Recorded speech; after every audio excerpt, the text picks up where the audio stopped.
Good evening, race fans, and here we are at Watkins, Glen, New York for another Freaky Fast broadcast on a Wednesday night.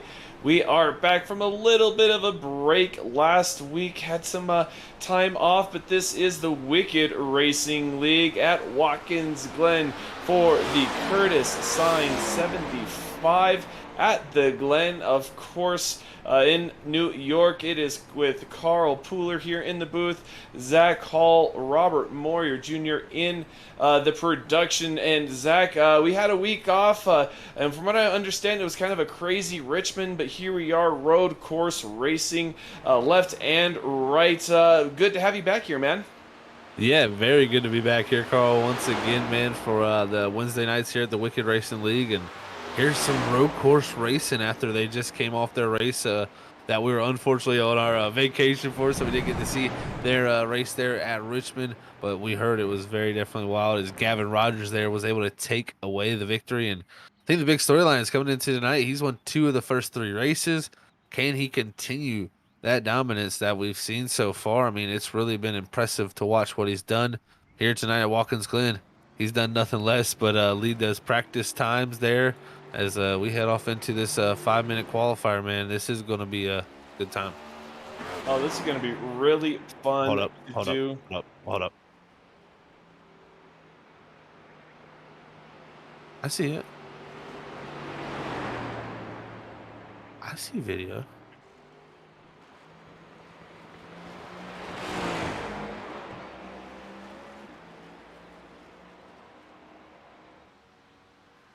Here, folks.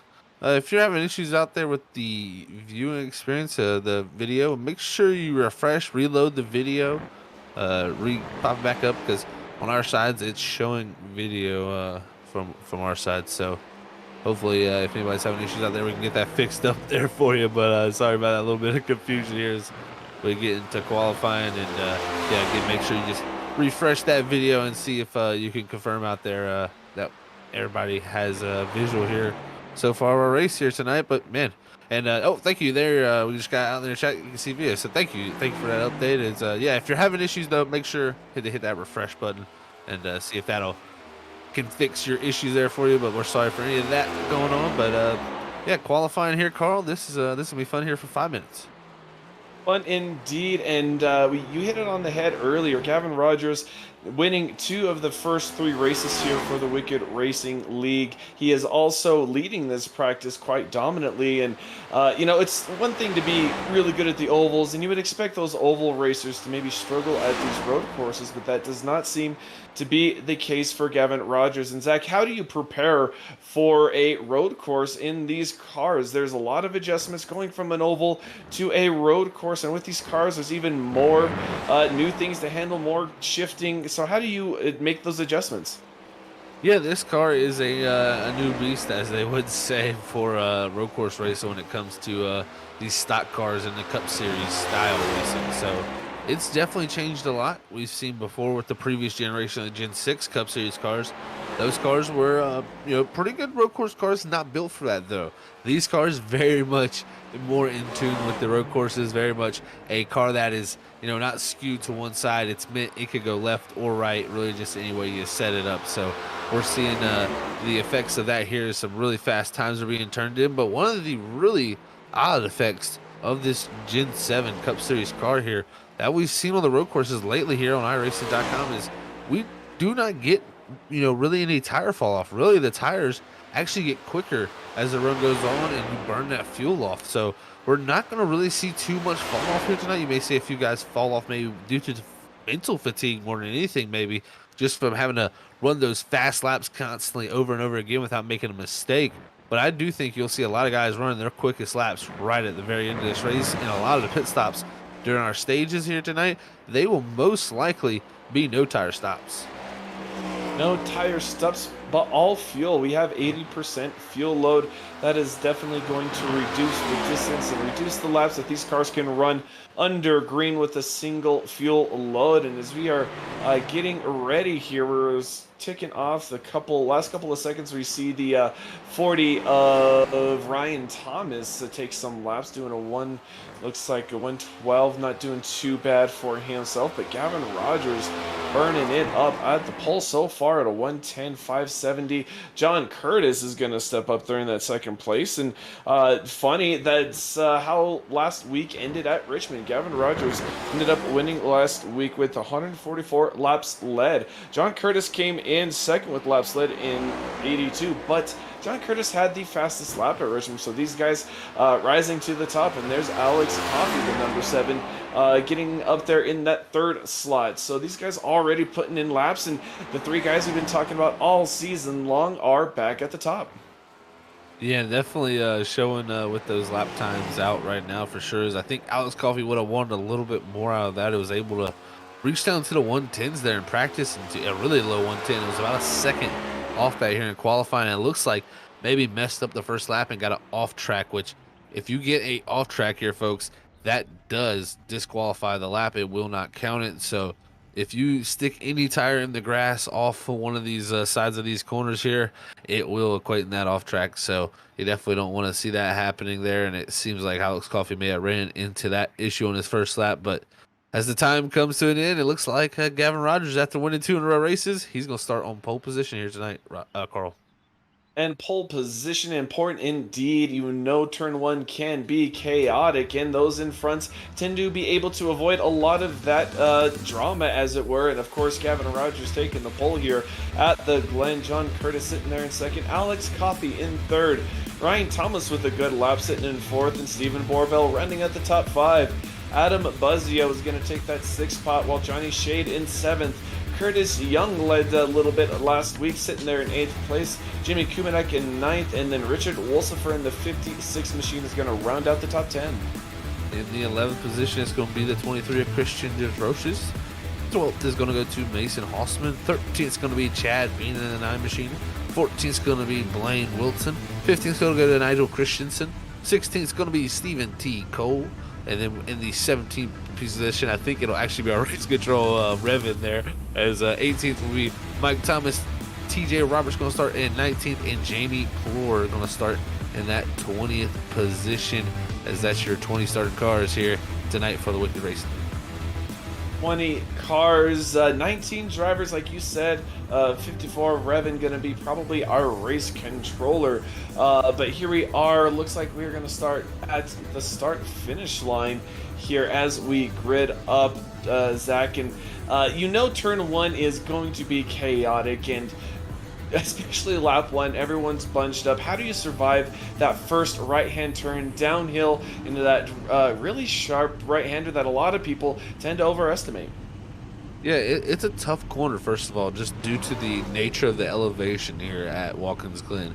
When you're heading here down into turn 1, the elevation change is pretty drastic. It really tends to drop off there right into the braking zone. And when you have a braking zone where you start to get on those brakes and the elevation of the track drops away, you're fighting also the Earth's gravity as you're going downhill. That car wants to continue that inertial force down that hill, and it makes stopping a lot tougher on a downhill surface. So it makes turn 1 a spot where you can easily blow the corner, and we've seen plenty of times where that has been a calamity corner on restarts, and it could be here on this very first one, as we'll see 2 more of them here after it tonight. As remember, we got those stage cautions there at lap 15 and lap 30 here tonight. That'll really shake things up.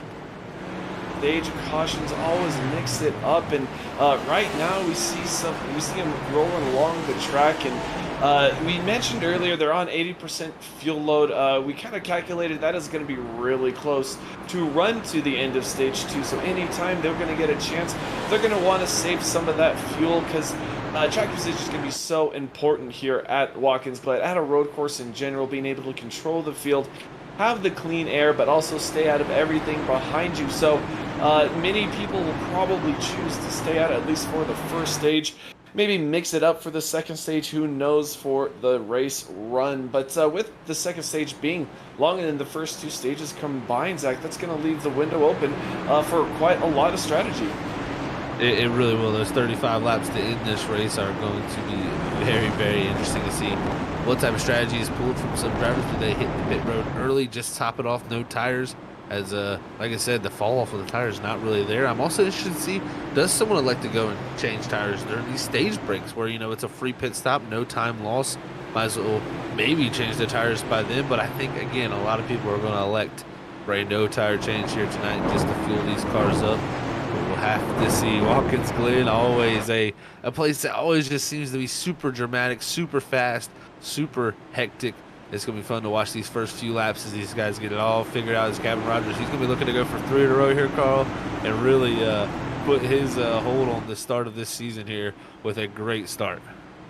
Gavin Rogers already in the lead in the championship early on in this season, but always watching, always counting, and he is already putting his name on there for a championship favorite.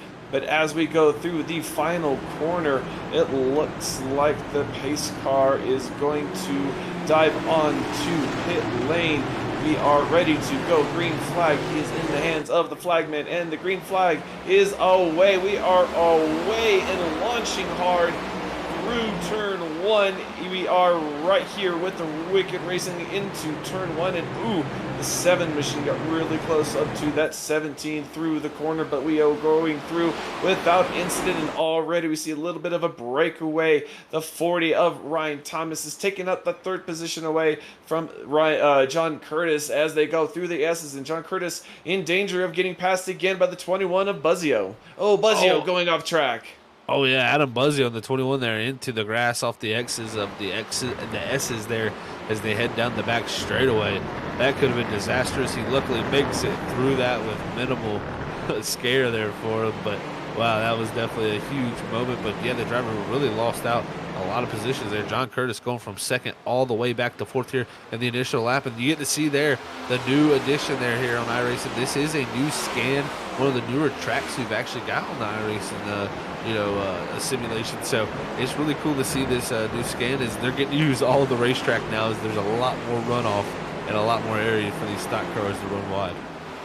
And that's what these stock cars really like to do. They really want to maximize the track, use every inch available. But Zach, earlier, especially in practice, I was watching him, and these guys were pushing it hard. In fact, sometimes they were over-braking into the corner, locking up the rear end, spitting out, and then in other parts of the track, they were really romping on the throttle, getting that rear end loose and losing the rear end there too. So these guys know it's a fast track, but there is such a fine line. As we see, oh, looks like the 56 of Wolsifer is going to be in the wall through the S's, and that is such a very precarious situation to be through that section of the track because of how narrow it is and the elevation changes as well. As we see, it looks like a little bit of grass action there as well going down the front, the straightaway into the bus stop. Oh, Stephen T. Cole into the inside wall. It takes out Stephen Borbell there. Actually, no, sorry, no, that was Blaine Wilson. I thought it was the 19. That's the 18, sorry, folks. As that takes out Blaine Wilson. As, man, oh, man, that all started there. Stephen T. Cole was getting a little too hard there on the brakes, got into the inside wall there at the inner loop bus stop, and look at that. That's a right front tire broken on that race car. He's going to have a tough time here as he's going to get that car back to pit road. Getting it back to pit road, but he should be clear of most of the traffic as long as he kind of limps his way through to pit road through these next couple of corners. He should be fine. But Zach, we saw right before that incident there was a tuft to smoke indicating that he locked up the brakes, and that is something these drivers are going to be contending with. And you said we may not see a lot of tire changes, but with a lot of lockups on the brakes, that may change direction. You may be looking for those tires. But as we're riding along the roof here, we're going to see how large this braking zone is, and there's very little area on that first right hand. Ooh, as he gets a little nervous on the exit of the bus stop going through the carousel. So Zach, looking at the 19 going by just shows how quickly you can lose positions at this track. Yeah, you really can. Another good example of that is Alex Coffey. He went from 2nd place now all the way behind Adam Buzzio back to around the 5th position is this 7 machine. And man, he had a major moment down in 1, and he's been struggling in 1. The first 2 laps here on the entry to 1, he's been losing the rear end of his race car here on the entry, and it's been very, very, looks like on edge for him. So Alex Coffey earlier going, facing a little bit of adversity, but luckily for him, like we said, 2 stage cautions coming up there at lap 15 and lap 30. That will allow him to get back into this race. Just got to get into rhythm here to find yourself for that final 35 lap run of this race. And that's where it all counts, Zach. You can't win it unless you're in it at the end. And Alex Coffey knows there are bigger things at stake here, and you don't want to trash your car too early. We are only on lap 4 of this 75 lap race, and riding along with Alex Coffey, we saw the 19 to Stephen Borbell. We saw the Adam Buzzio there get really loose through the bus stop. So looking at that, seeing how quickly things can change. You just got to be on your toes, almost literally with the pedals. And the way these cars are set up, the brakes are so much more sensitive, so much better to turn, and it just makes things that much more compact and condensed, especially through these corners. Yeah, this car is, it can be a handful, man. You got to wrangle it around this track, and especially this track. It's just such a high-speed road course, and that, when you're talking about high-speed situations, you need downforce. And when you're talking about a stock car, we're not making very much downforce, so any little bit will help to get around here at Watkins Glen. And these guys are looking for any little bit of grip for sure as we look back to the 24% of the Johnny Shade here. He's running very, very well. He's in this 8th position. He's only lost 1 spot in this race, but kind of right here, all by himself in the S's, going up through 3 and turn 2 and turn 3 here as he goes up into the back straightaway towards the bus stop chicane. Going through and by himself, not only is that 24 machine, but the 17 of our leader. He has pulled out to nearly a 6-second lead to the rest of the pack. The next car closest to him, the 40 of Ryan Thomas in second, and he is currently getting hunted down for second by the 00 of John Curtis. John Curtis, we mentioned, had some laps led last week at Richmond, but here is Ryan Thomas. He's been maybe not quite one of the faster runners of the league early on in this season, but he is having a great showing, sitting there solidly in second, lap 6 here at the Glen. My opinion, always makes a little mistake down into 1 here. This is going to give possibly Curtis a chance here going into the S. Is not going to be close enough to get to the inside, but this will maybe give him a shot here if he comes through all 3 of these corners here, through this 3-corner S section here, to make the run down towards this bus stop, but does lose a little bit of time. And that's the one thing, it's so tough to be able to follow somebody up through those S's. That's where you really lose the race car, when you're behind someone with that dirty air sensation that all these drivers talk about. So very, very interesting to see him losing that time through there. But man, yeah, Ryan Thomas, you brought it up, Carl. Like you said, not having the greatest finishes this season, but personally, he's had speed a lot of times this season, just not got the finishes probably that he's wanted to have. And hopefully tonight here at Watkins Glen, that may be a change of that story for him. But man, definitely go a little bit wide there. That's going to give a chance here for Curtis to possibly cross him over here. They didn't give the greatest entry for the 40, but here they come to the start-finish line. Run for the 00. The 40 is going to cover off on the inside. It's going to be side by side here. This 00 now going to look to the outside. Can he make this work here, Carl? This is going to be interesting as they head toward the S's. And there we go. Ryan Thomas does prevail. So far, keeping the 00 at bay, but that's a little battle, a little scuffle there was able to bring Adam Buzzio into the picture just a little bit by being about a second behind the 00. But any mistake any of those 2 cars make, the 21 will be right there. And Adam hoping to try and recover from a little bit of a good run last week, finishing 3rd. We've talked to Adam almost every race this season, and Adam already in a good running for the championship as well. But right now, looks like the 78 is trying to attack as the 00 Curtis tries to overtake a wide running Ryan Thomas in the 40. So we have a lot of action. So far early on, 7 laps into the race, this has brought a whole pack of cars back together, and we have a great race going on right here. Yeah, this is a great little race, about 8 seconds back from leader Gavin Rogers. He's checked out, but these guys are all stacked up from 6th position all the way to 2nd as Curtis outbreaks around the outside of the 40 of Ryan Thomas. What a power move there down into 1. John Curtis now up to the 2nd position. Great job for him there, looking to hold on to his second spot here as we near that stage in at lap 15. But I tell you, like you said, Adam Buzzio is coming into the picture. But also, Mason Halsman, look at him. He's drove himself up for that 12-star position. He's up to 5th, looking very, very strong in this 78 as we right on board with him heading down to the bus stop. And going through the bus stop, you see how little you can see through your opponent. Oh, as he goes through, gets a little loose through the bus stop. He's going to try and make an inside pass on the 21 going through the carousel, and that would be for the 4th position. So the 78 having a great run, as you said there, Zach. But what's worrying me, though, Ryan Thomas making some mistakes. I'm wondering if he's kind of struggling with the handling on that car, if he might have...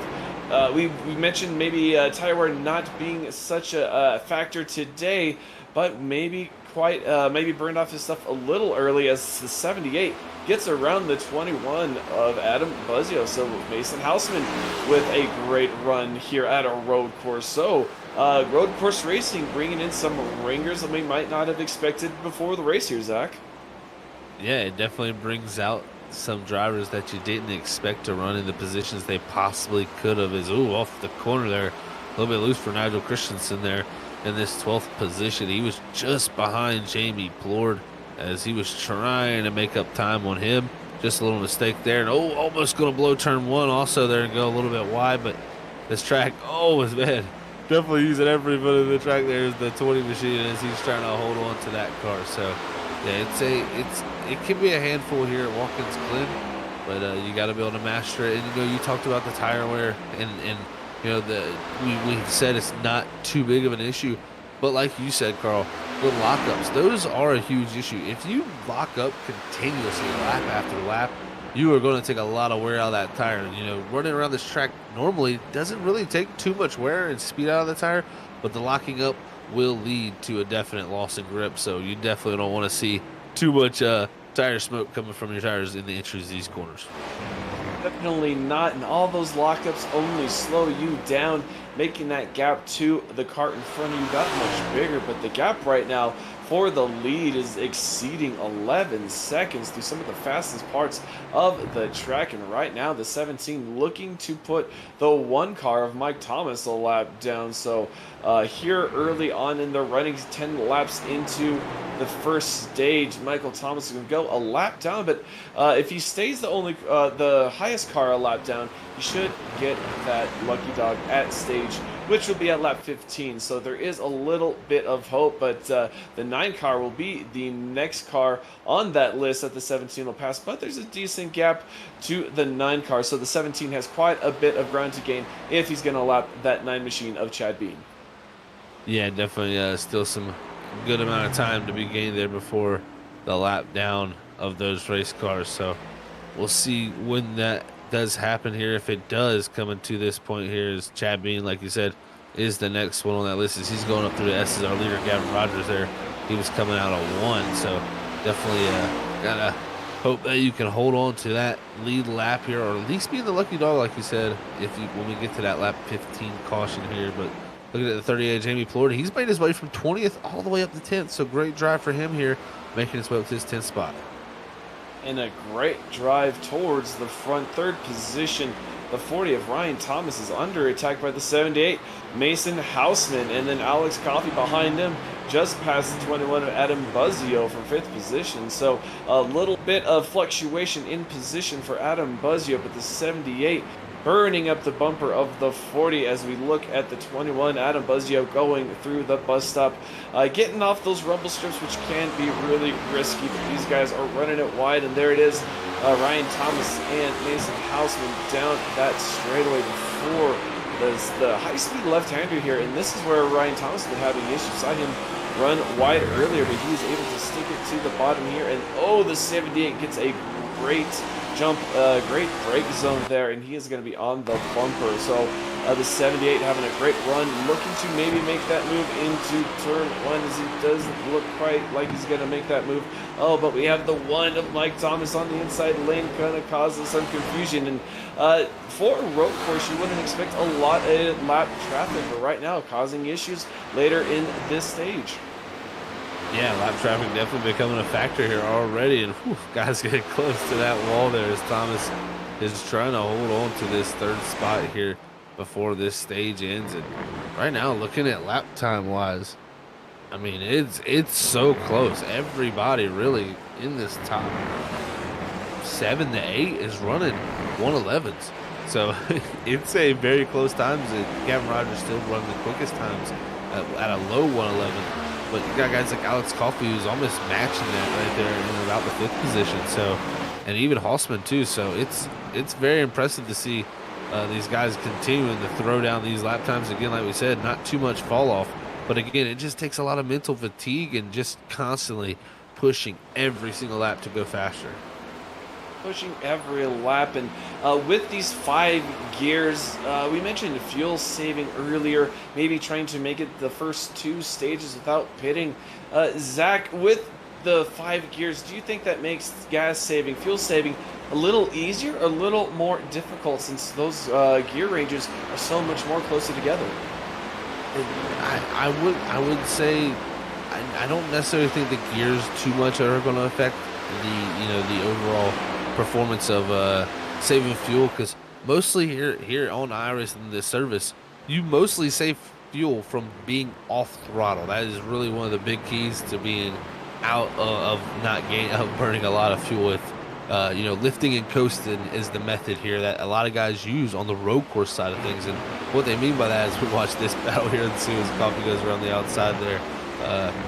Lifting and coasting is you lift just a little bit earlier than where you would normally brake at and roll before you get to that corner, and then brake a little bit later to bleed off the speed in a different way by not being on the throttle as long, but carrying a little bit more speed into the entry and braking a little bit later by lifting off that throttle a little bit later. So there can be a method to that madness. And if you're someone like Gavin Rogers, you could be looking to stay out here at this caution break. Cautions here at road courses, you can save lots of fuel. I think it's pretty close, about 26, 27 laps on a full fuel tank here with that 80% load here tonight. So it could be pretty close to that lap 30 mark, but I think with the stage caution, it could get interesting to see if anybody does like to stay out. But I think you could see still some guys come down here when we get this caution here in the next few moments. And it all depend on the situation of each individual driver. Track position meaning so much, but being outside the top 10, that does maybe open things up a little bit. Maybe gambling on tires. They have 3 extra sets here at the Glen tonight, so there is some options there. Not like you have to take them, but option is available, as the 78 of Mason Hausman is looking to be under siege by the 7 of Alex Coffey going through, and also trying to hunt down the 40 of Ryan Thomas. So these guys have been going at it this past 2 or 3 laps as we click to lap 15, and we expect a stage caution momentarily, maybe towards the end of the lap, with these guys racing for every position, and maybe as discussed earlier, but not lifting anytime soon. Yeah, we may see this caution at the completion of this lap 15 here, or we may see it somewhere at this point. So we'll be looking for that at any moment here. But like we said, it's Gavin Rogers out front. John Curtis there holding on to second, as Ryan Thomas has fought so hard in that 40 machine to fight these guys off, to hold off for third. Hausman, he's got Coffee all over the back of him for 5th. I mean, it's just been a dogfight back there from second on back. And well, they're actually banging doors back there. The 7 machine getting on the inside into 5 of the 78 as they race down the back straightaway. This is going to be a race for position here to end this stage. Bumping for position, looking for every point. I do know Alex has had some issues trying to get back up to the top. He started 3rd, and there it is. Our first caution of the day for the end of stage 1 is going to fly here for the Wicked Racing League. Gavin Rogers is going to lead the field, followed by John Curtis and Ryan Thomas in the 40 machine, wrapping up that top 3, Zach. So we had a great run for that first stage. We really did, Carl. It was an excellent run. Gavin Rogers really just perfection out front from the 17, looking for 3 in a row wins. But with this first stage caution, folks, we're going to head to our first commercial break. of the night up here at Freaky Fast Broadcasting. These drivers are all going to be looking to come down pit road here, get some possibly fuel, maybe not tires. We'll have to see who makes the decisions for their strategies. We'll have that all figured out when we come back. So you're not going to miss anything side by side here on Freaky Fast Broadcasting with the Wicked Racing League.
whatsoever. Sideways.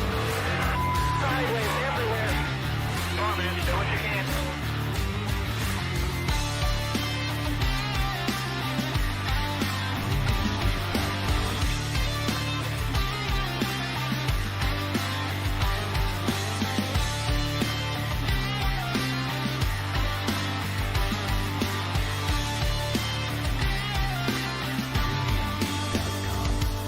The vibration in this car is the worst vibration that I've ever had, and the shifter's broken again.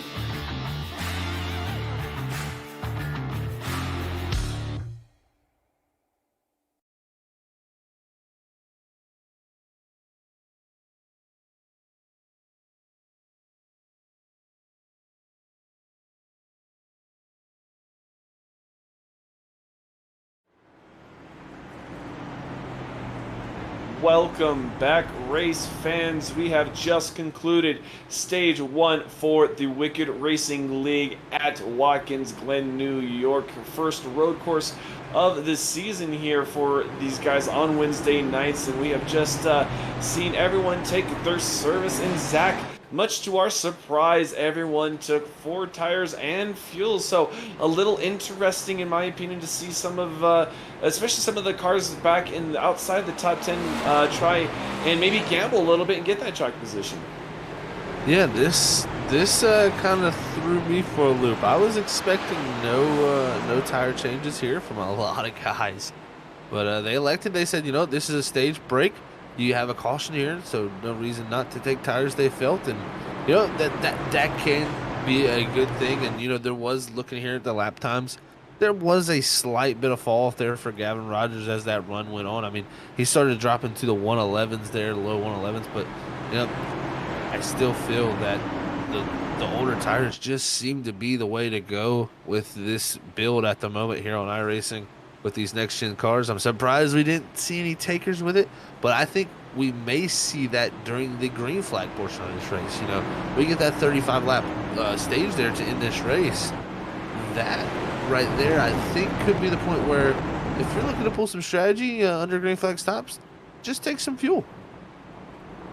Taking fuel indeed, and maybe pitting now lets you skip stage 2, who knows. Then that gives a green flag stop somewhere in stage 3 to break up that 35 lap run.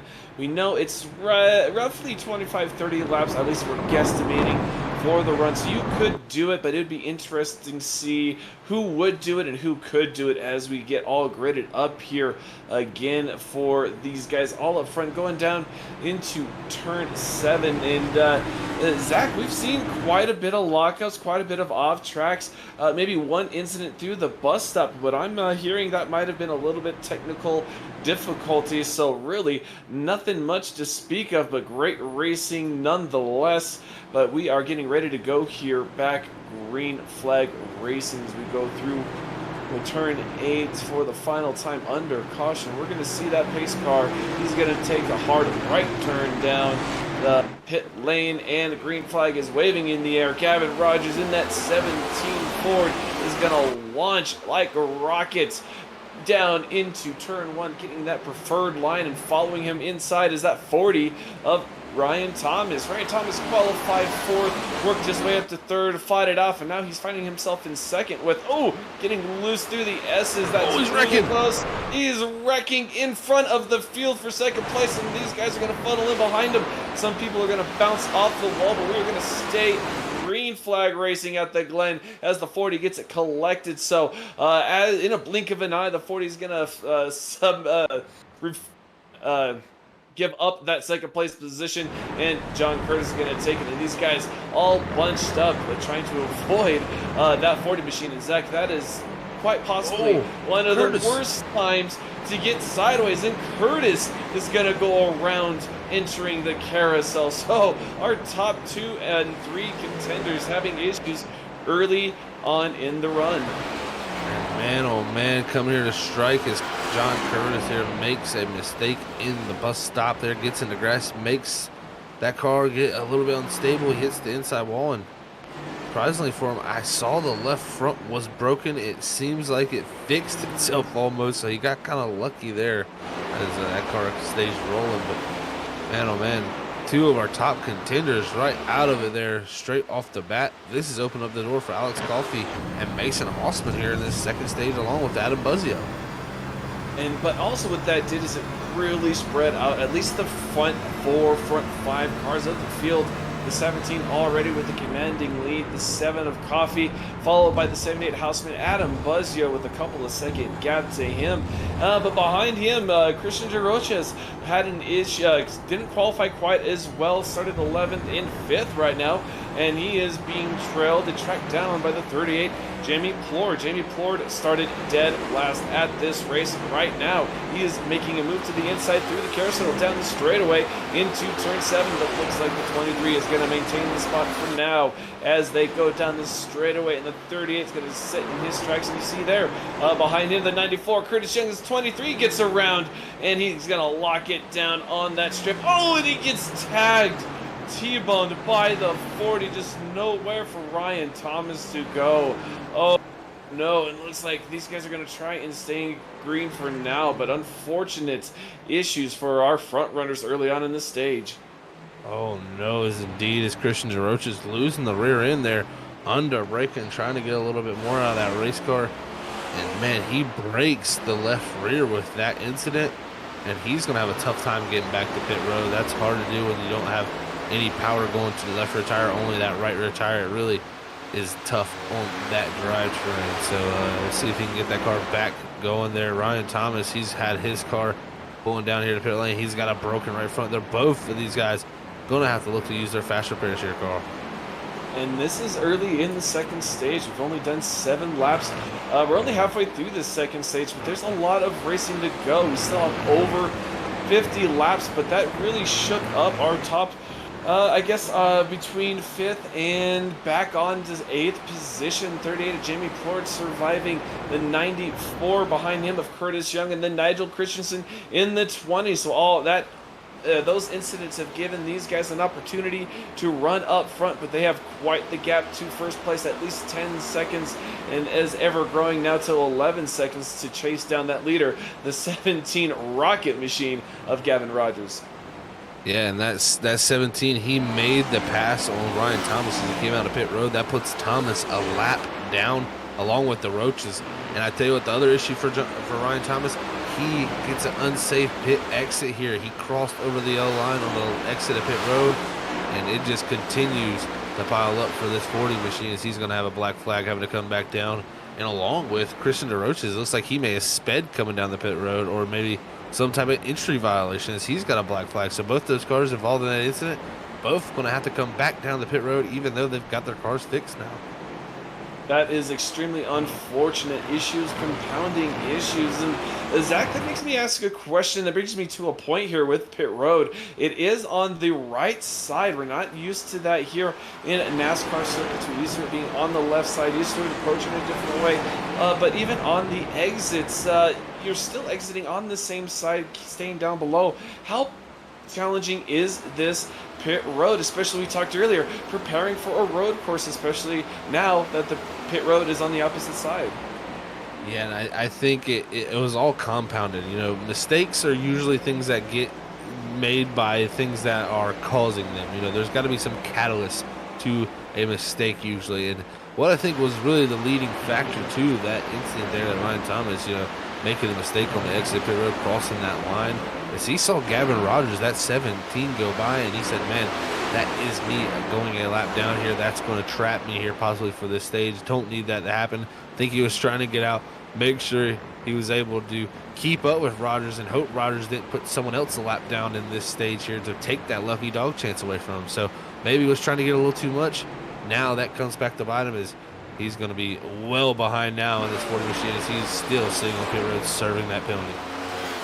Penalties being served, but look at this. We're being served a great racing treat. Some good racing between the 24 of Johnny Shade, 18 of Blaine Wilson, and the 00 of John Curtis. John Curtis trying to recover from a spin earlier in this stage. Blaine Wilson, lap 1, got involved into an incident with Steve Cole and was sideways through the bus stop, and he's trying to make a good recovery, running there in that 10th position, and he just surpassed Blaine Wilson, Johnny Shade for the 9th position. So Blaine making some good time behind there. But here with the 94 of Curtis Young doing well. He led laps last week but didn't get the finish he wanted. So Curtis Young trying to make a comeback for himself and maybe gain a little bit of point advantage, getting closer and deeper into these this season here.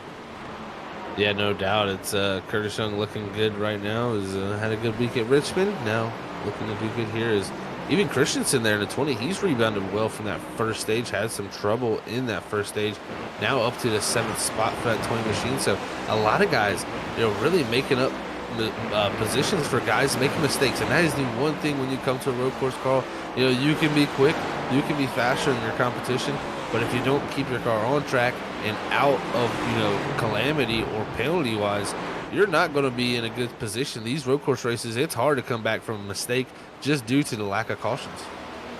Lack of cautions, and especially if you tend to make just one more mistake. You lock it up in one more corner than your opponent does, and that just means you lose that much 10th. And over 75 laps, 8 corners, so many miles, it can really build up. But we just watched a really smooth move from the 00, John Curtis taking the inside lane from Blaine Wilson. It does look like Blaine might have given it up knowing Curtis was the faster car, but either way, they both stay out of each other's way, and away the 00 goes, already building up what looks like to be about a second gap away from the 18. Yeah, Curtis there trying to scamper away and make up some time that happened from that mistake coming out of the bus stops. He's got this group up ahead again. That's the 94 Young leading it. You got Christensen, and then you also have Stephen Borbell there in the 19 machine, all stacked up. So they're doing a great job right here on this run. But I will say, we did see last time it was about an 11-second gap that was formed from Gavin Rogers, our leader of this race. It's right now it's only about 5.7, so not as big a gap here as Alex Coffey's been able to keep him a little bit more in check up front. And, Alex Coffey was trying to recover from a rough start to the race. He started third, but through the S's and going through the bus stop, he lost quite a bit of positions. And ever since, he's been struggling and clawing his way back up front. But there he is in the second position, looking like he might have something for the 17 when we go back green after this next stage error.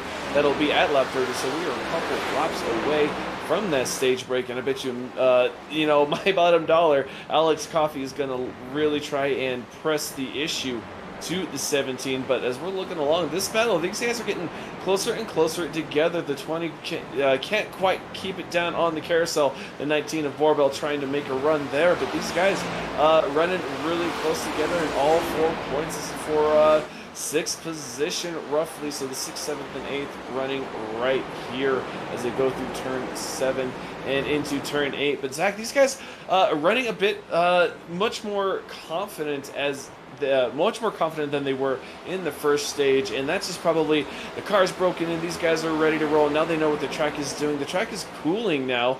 It started at 103 in practice, but it's down to 95 degrees. So does, especially at a track like Watkins, Glenn, will that track temperature matter as much with the car spread out like this?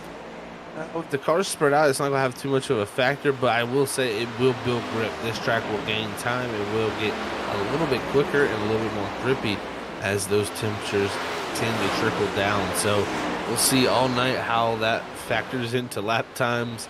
But at the moment, really lap times are all around the board looking pretty good. As from this last run, I mean, it was only 4 laps ago, Gavin Rogers ran his fastest lap of the race. So the track is very, very quick. As this battle here continues, that 94 Young, he's got Christensen all over the back deck lid there for that position. And not going to take no for an answer. That's 20 of Nigel Christensen.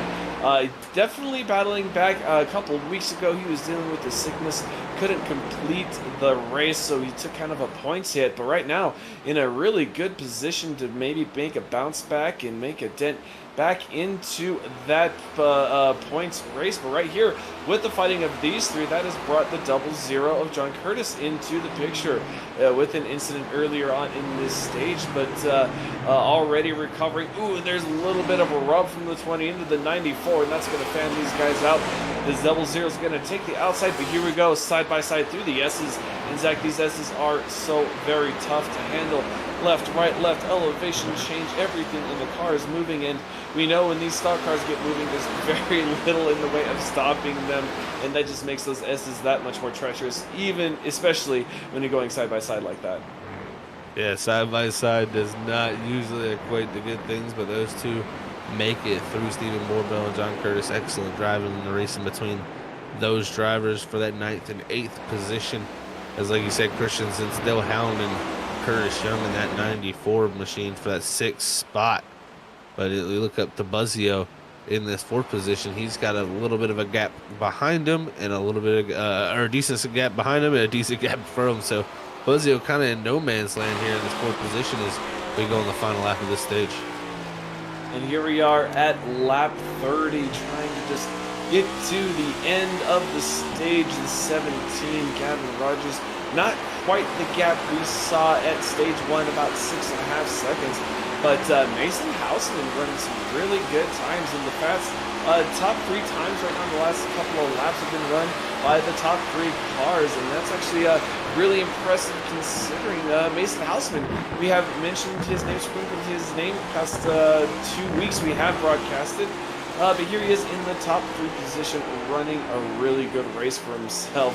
But this battle for looks like 7th is picking up, and with the lap traffic in front of him, the 94 of Curtis Young cannot get away from the 20. And here's Curtis, John Curtis, taking this time to get to his packer right there.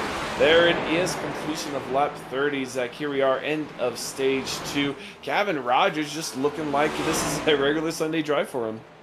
It has been a Sunday drive indeed for him here on a Wednesday night here at the Watkins Glen International Speedway. I tell you what, great job by him there to get another stage win. And I tell you what, this is building towards Carl. He's won the pole. He's won stage 1. He's won stage 2.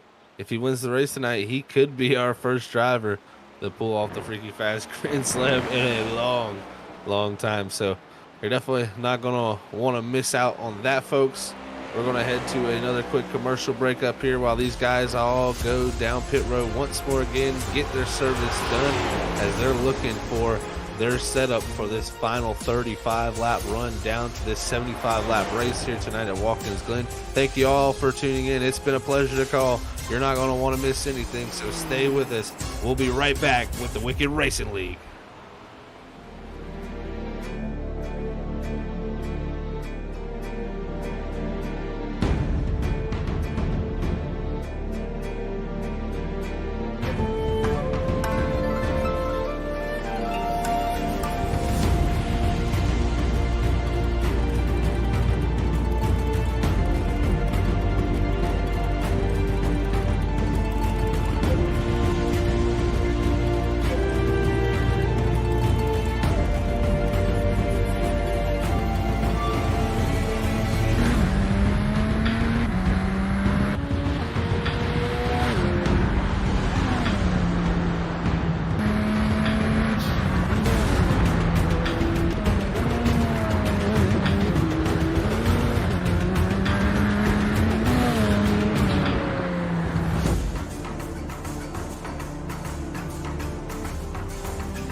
And welcome back, race fans, to Watkins Glen, New York, as we have seen 34 laps of magnificent racing, side by side, some bumping, some banging, but mostly clean, and we are great to have a lot of time here to get to know some of our drivers, and it's just fun to see these guys really putting it out there, driving each other really hard but really clean. And Zach, this has been some fun racing tonight.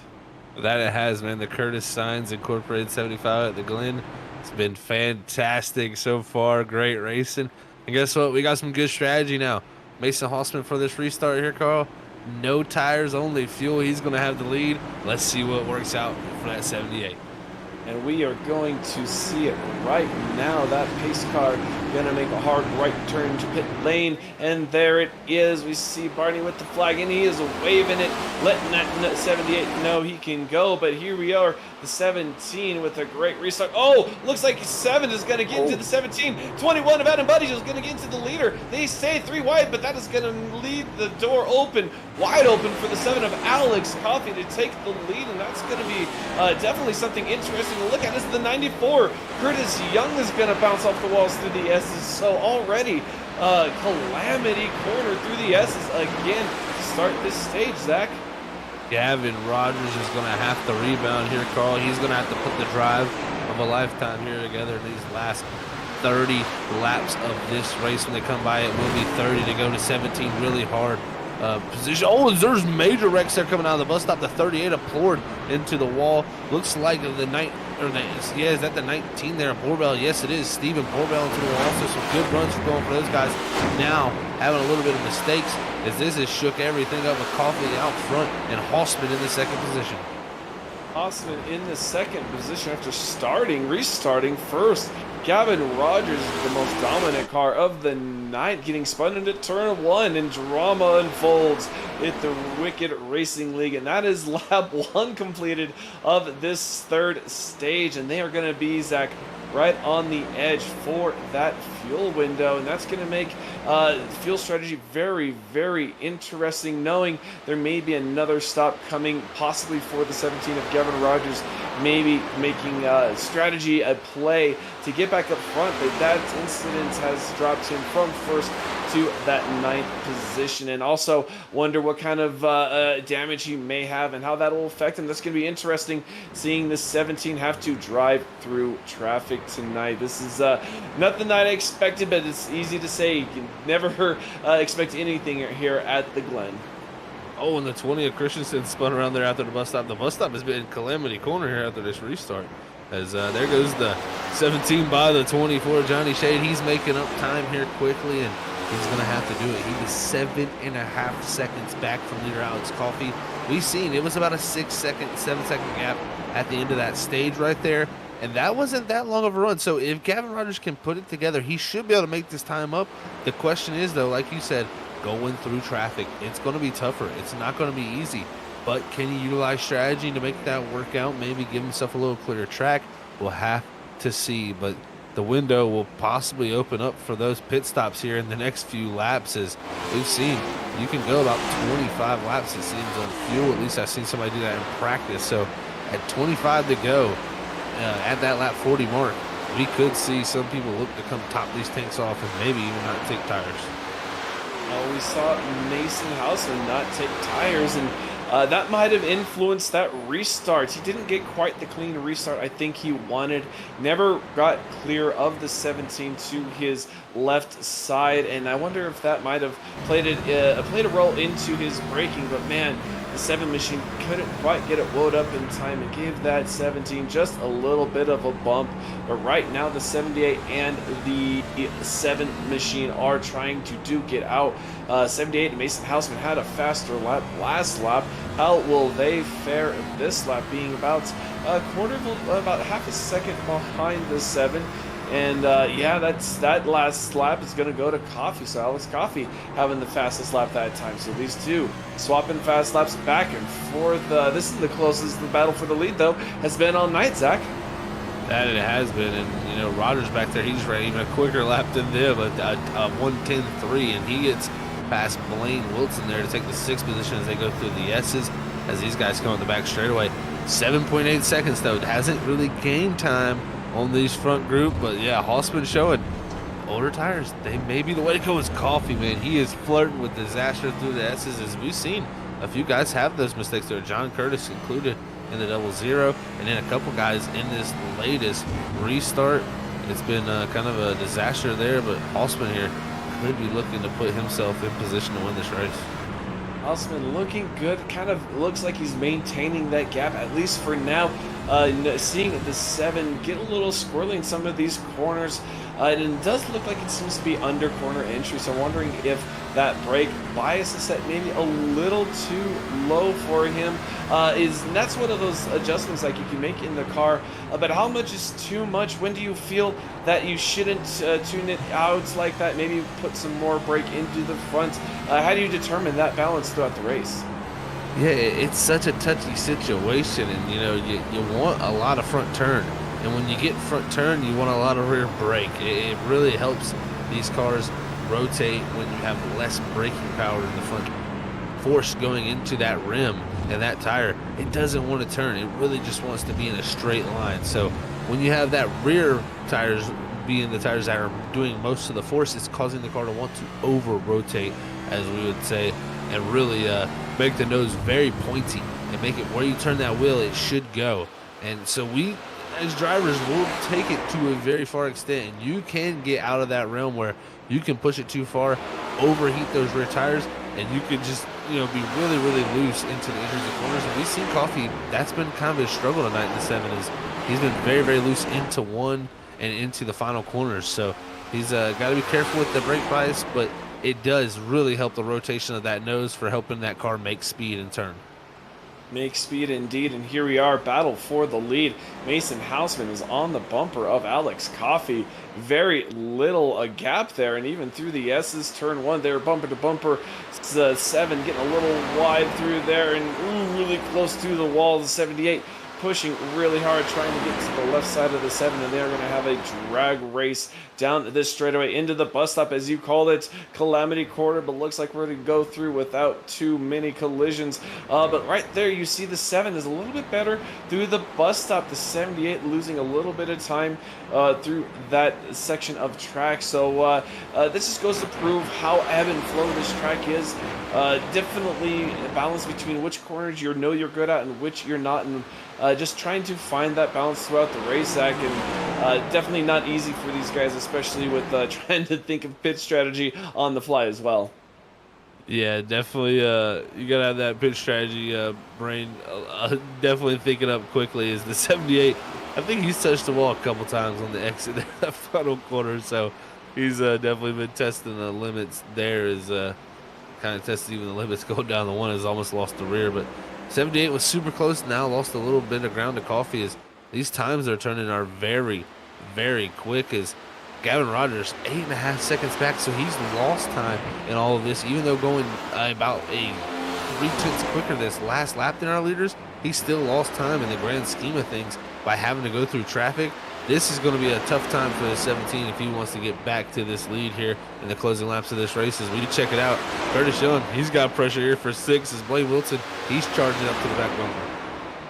Blaine Wilson going into the bus stop where he had an issue earlier in this race, and kind of put him in a hole early on, but he has made a really good recovery. He started 14th, is up to 7th.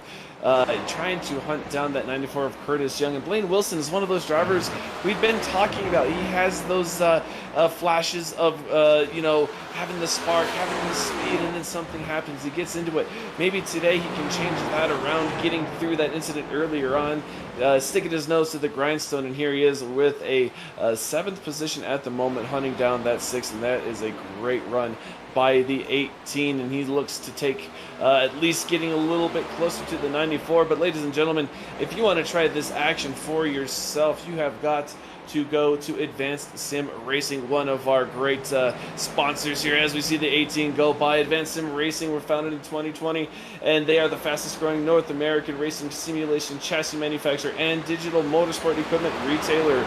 They are owned and operated by passionate sim racers like you and I, made from durable, sturdy equipment we all like that, and most importantly, zero flex. Go check them out. Use the discount code FreakyFast5, all spelled out. Get yourself 5% off your order and get in on the action. As we see, this action is continuing on track. The 18 passing the 94, and 18 can't quite pull away, and there's the 00 of Curtis trying to make a run on the 21 of Buzzio. John Curtis had an incident in stage 2, fell quite a ways back, and here he is in the 4th position, knocking on the podium. And Zach, he's making a good run for himself, but he's got to watch out. The fastest car on track, the 17 of Gavin Rogers, is right behind him. Yeah, Rogers right there just putting down a burner at 1:10.5 to our leader 1:11.0. So about a half a second quicker than our leader, but he has got up, like you said, to the back bumper of John Curtis here. As we look back from the 21's bumper, these three all stacked up from 3rd on back. This is definitely a group of very strong contenders throughout this season, and it's going to be a strong race between them here as they head down this back straightaway. Coffee and Halsman, though, can't look too far behind. If this 17 can get by these guys, he's going to have time to possibly put on a charge. Possibly indeed, and the gap between the 78 and the 21 of Buzzio is about 7.5 seconds. So if Rogers can make short work of these next 2 cars, he may have just enough open track to get to the back of these 2 front runners and make a move for that win, which would be a great comeback indeed. But first, he has the 00 to contend with. The 00 is not making it easy. 00 is trying to make that car as wide as possible to try and make that pass as hard as possible that the 17 needs to make. But the 17 going to brake hard into turn 1, but can't quite make it. And there's a little bit of lap traffic going around there as well. Zach, how hard do you really race? You took tires the last run. The fuel could be an issue, but it doesn't look like he's trying to save that much. He's pushing the car for everything it's worth, and right now it seems to be working. Yeah, it seems it really does be working, but the problem is he's got to get around John Curtis. He made a really late lunge here, and he did it again there in the bus stop, and wow, just really out-braking John Curtis. He says, you have it there. As, man, they made contact a lap before because that 17 kind of dove it up on the inside there on turn 6 there, heading down this back straightaway, and he did not really get clear, got into that door of the 00, and that really held up the 17 from making progress there. But now, luckily, gets the pass done there in that bus stop chicane. He's going to have to try to go up here and get by Adam Buzzio and try to get up these top 2, as our top 2 are actually nose to tail and heading into wood. Halsman actually diving up the inside up front. Here we go. The 7, though, loses the rear, trying to outbrake him. This is the chance for the 78. Halsman to the lead. Halsman to the lead, the 7 now, and with more brake issues going into turn 1, takes it wide and leaving the door wide open for the 78, and that's going to leave these guys strung out just a little bit, and that's not going to let them fight over that position either. So Gavin Rogers might have been hoping for these 2 cars to get side by side and maybe slow each other down, and that's just not going to happen. But you see him there down that straightaway. He's creeping his way up there. He's made the pass on the 00 of Curtis, trying to work on the 21 of Buzzio, but definitely not as easy as he thought it was. Still, Gavin Rogers putting down the fastest laps, and Zach following along that last lap. He is probably one of the best breakers in the field right now. Been able to dive into turn 1, dive into the bus stop, and right now that seems to be the separating factor between him and the rest of the field. He's just willing to dive it down and just use the brakes as hard as he can, and even more importantly, without locking it up. And he's just been flawless all day, except maybe just an incident, but that wasn't necessarily his fault. But right now, Curtis getting around the 21 of Buzzio, so Buzzio having some issues that lap, getting passed by 2 cars for position. Yeah, Buzzio went wide in 5, trying to hold him to the position with that 17, could not do it. Rogers goes by, Curtis took advantage of that, got by him also. So Buzzio loses, like I said, 2 positions in one fell swoop. That is tough to see for that driver, but Rogers now clear track. He can actually see them up ahead in the inner loop going up into turn 5.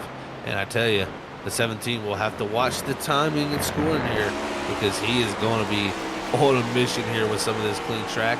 Halsman's opened up the gap on Coffee. This has been going to be an interesting finale to the end of this race. And the question is, Halsman, he didn't take tires there at the stage. Does he take tires this time, though, when they come down to put fuel in the car? They're not going to really have to put that much fuel. The big key is you can gain time by not taking tires here by due to not having to take the normal 2 cans of fuel here like you would, if you had to do a full tank stop. Anything more than 10 gallons is an extra can of Sunoco fuel, and that makes more time, and it would just be good enough to do a 4-tire stop. But I think these guys could probably take 6-7 gallons of fuel here and make this a 7 to 8 second stop and gain 4 to 5 seconds here. That could really shake things up when we get into that pit stop here. Fuel strategy shaking things up here again at the Wicked Racing League, this time at a road course. But right now, that last lap, John Curtis 7.6 seconds back. He is still trying to push what he can. There's no lap traffic, and there is no impedance between him and the second place of Alex Coffey. Alex Coffey, after that wide run in turn 1 a couple laps ago, has not been able to make a run on the leader. But these guys going through the S's side by side. Nigel Christensen in the 24 of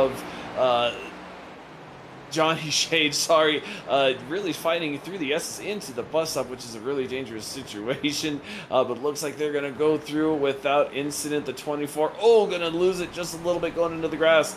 That position's going to belong to Nigel Christensen, which he's had an up and down day right now. The last car on the lead lap, but he's on the lead lap and he's still running. So a good day for Nigel. That is Nigel doing a great job there, but I'll tell you what, pit stops have transpired. Alex Coffey in the 7, he's the first one to take part. We'll see what the strategy is for the 7 machine as he pulls it down into his pit box. I'll be watching here, folks, to let you know what goes on. Curtis here also, too. And I can confirm no tire stops here from the number 7 machine and from the 00, I believe, also no tires. So, yeah, these green flag stops, guys electing not to take tires. I think this is the smart call here, Carl. Definitely, you want to get it done, but you don't want to have those mistakes. We saw earlier the 40 of Ryan Thomas and the 23 of Christian DeRoches had issues with lane exits and speeding, and that's not what you want to do here at the green flag pit stops, because it's just going to be that much more detrimental trying. And this late in the race, there's no coming back from it. So at this point, you just got to it'd almost be worth it, in my opinion, to maybe back off just a little bit to avoid a really costly mistake earlier. But right now, the 78 continues to run green on those older tires. The 17, Gavin Rogers, slowly but surely knocking off a couple tenths there, 3 tenths there. He's now at the conclusion of that last lap, 6.3 seconds back behind the leader. So definitely creeping his way forward. And you mentioned it earlier, Zach. At the end of 15 laps, he had about a 6.5 second lead on the field. And right now, we have about 25, 26 laps to go, and he's 6 seconds back. This is plenty of time with its pit stop for the 17 to make a pass for the lead. Yeah, it definitely is time there. I don't know if the lap time is there, really. That is the one thing I'm concerned with. Halsman last time, a 1:10.75. Last time by for Gavin Rogers, a 1:10.61. So, yeah, Rogers was about a 10th.5 quicker, but a 10th.5 here for the rest of the race would not get it done. He's going to need to be much quicker than that. He's going to need Halsman to slow down personally a little bit, because Halsman has picked his pace up and really, back-to-back here for him has ran his fastest laps of the race right there, a 1:10.62. So 3 laps in a row there of his fastest laps he's ran. You got to credit the 78 here. He's really picking the pace up once he's gotten to the lead. And once again, did not take tires at that stage. This is something I alluded to. Something about these Goodyear tires, the more they get worn in, the better they seem to get and the quicker they seem to get. Halsman showing that here late in this run. Shown it indeed, and Haasman's been consistent. He's been able to maintain the line, not slide the tires. He hasn't locked the brakes up this run. He's done really well taking care of that set of Goodyear rubbers as he runs through this stretch and trying to just maintain and keep that 17 behind him. But like you said, it may not be enough. Will he have enough fuel? We saw the 7 of Alex Coffey and the Curtis, the 00 pit already for fuel, just a splash and go. But the leaders have not pit as of yet, so these guys rolling still on the track and not looking too concerned about that fuel. So Zach, that leads to the question, do these two cars think they can make it on fuel to the end of the race? Yeah, I don't see that viable. I mean, just with the 80% load, it would be so tough to make it that far. I mean, if they do, they're definitely building fuel at this point, and they're going to be questioning how they did that. But Blaine Wilson here, bringing it to pit road, and personally, we've seen people at Freaky Fast really save a lot of fuel at road courses. This is a place where you can save a lot of fuel, as there's a lot of spots to lift and coast, as I was talking about earlier in this race, and it can lead to big amounts of fuel being saved. So we could see some attempt at it, but I don't expect that, as we've seen some pretty lengthy stops for just fuel. So it tells me these guys are putting in a decent bit of fuel to try to make it to the end of this race here tonight, as Adam Buzzio is just exiting off a pit road for that 21 machine. But I did see some type of mistake. John Curtis had to come back down pit road, didn't take tires or nothing, but put more fuel in that car. So maybe under-fueled for that 00, had to come back down. Another mistake, the 00 getting caught in an incident, trying to recover, and a mistake on pit road is definitely going to cause issues with wanting to try and stay on that lead lap and contend for the win. That might well just put that last nail in the coffin, as the 78 has passed the 00, putting him a lap down. It looks like in the 17 himself is trying to make the pass, but right now with that 00 in front of the 17 is actually kind of stalled out. Gained about 3/10 the last lap, but with that dirty air definitely causing some issues for the 17 trying to get through, as you see him go through the bus stop, go down through the carousel behind that 00 of John Curtis, and he's just cruising at this point, just trying to maintain. He did have a really great lap with the 1:10.7. Last lap 3/10 better than the leader, but Mason Houseman not giving up any time soon, just maintaining that gap and continuing to put on a decent run later on in this race. Yeah, it's going to be interesting to see if that dirty air of John Curtis does play a factor there. But we'll look back to Alex Coffey here in the 7 machine. He is the first driver here that has pit in this position here, so he should be good to go at the end of this race. So he is in this 4th position, about 34 seconds back. So it'll be interesting to see when Hausman hits pit road, when Rodgers hits pit road, and Curtis, where all these drivers fall out and where Coffey will lie in this situation, because Alex Coffey's been running some pretty quick times around the 110s, 111s. So still running very, very quick, is in place still here to fight for the win and possibly a podium. Podium as well, but Curtis Young in the 94 in that 3rd position. Looks like to be on the same strategy as our 2 leaders, but he is 31 seconds way back in the field. It doesn't look like he's going to be able to win it on speed, but with that being that slow, he's running 1:12.3. He's been running really slow laps compared to the leaders. Will that be enough fuel to save him to the end? And that just may be it. You mentioned it, Zach, it's speed. You can definitely save fuel at this road course. Maybe the 94 thinking that may be the strategy to go. Maybe try and lean it out and get the best run he can on the tank he can and see what happens. But with being the only car besides Johnny Shade in the 24 to not pit yet in this 3rd stage, strategy is really becoming a hot topic. That it is, and I tell you again, Hausman and Rodgers just trading laps back and forth up front. This is definitely been a interesting road course race here, how this is all shook out so far. And I think Hausman, he could go back if he does end up putting himself in position to win this race. He's got to go back and look at that pit stop there to make that call to get the track position out front. That kind of caused some of that chaos there under that last restart that kind of set the 17 back. It just changed up the factors, and man, the 78 took it and ran with it, man. As he's held about a 5-point, or really about a 6-second lead this whole time here to his barely missing the 9 machine of Chad Bean there on the entry. And look at that lap traffic impacting the lap of our leader. But the 17 looks like he's now under 6 seconds in that gap. In the 78, maybe with that lap traffic having a little bit of an issue maintaining, and that is right there 0.3 better than our leader, Gavin Rogers, putting on a great clinic tonight. Even showing that he can come through the field, make some passes.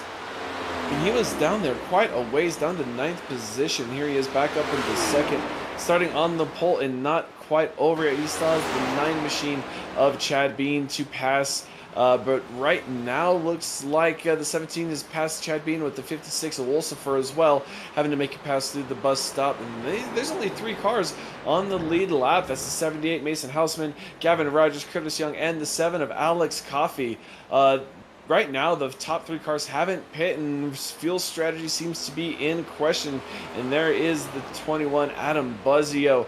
He is the first car 1 lap down. He did pit about 5 laps ago, and he hasn't done too much. He is running lower 111.1, Zach, and right now he's just trying to hold on and not fall back any further. Having a decent race, but not quite the speed of Gavin Rogers.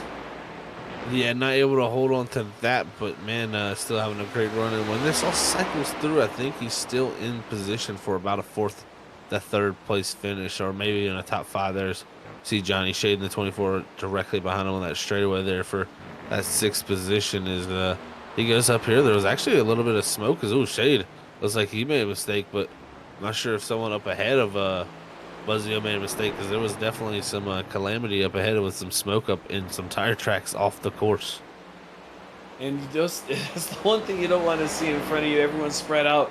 Oh no, where's the smoke? I don't want to see a lockup. Oh, don't get in front of me.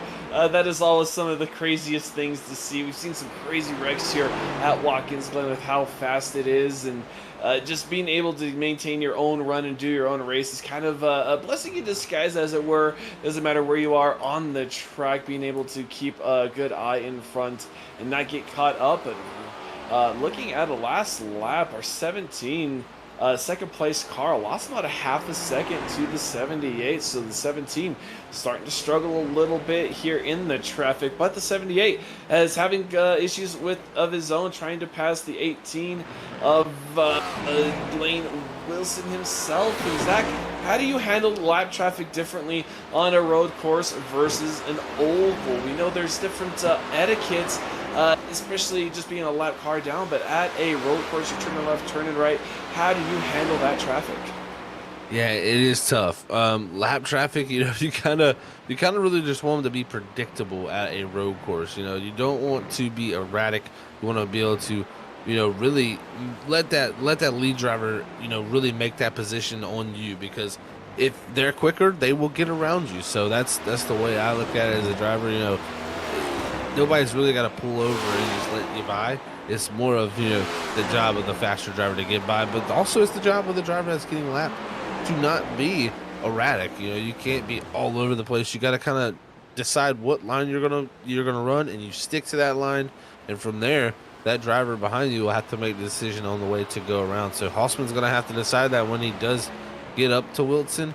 But I tell you what, his lap times have been really, really good. And Rogers, with that mistake that lap before, that really, really hurt him and set him back. Even though this last lap was a burner, he gained some time back. It's still a 6.2 second gap. And I mean, if you look back to that beginning scenario, it was a 7.5 second gap when Rogers went around for that first lap after the incident. So really, his only, in the big scheme of things, gained a 2 3/10 there. So Rogers having a tough time trying to gain on Hausman here, as Hausman has really gained some speed this race.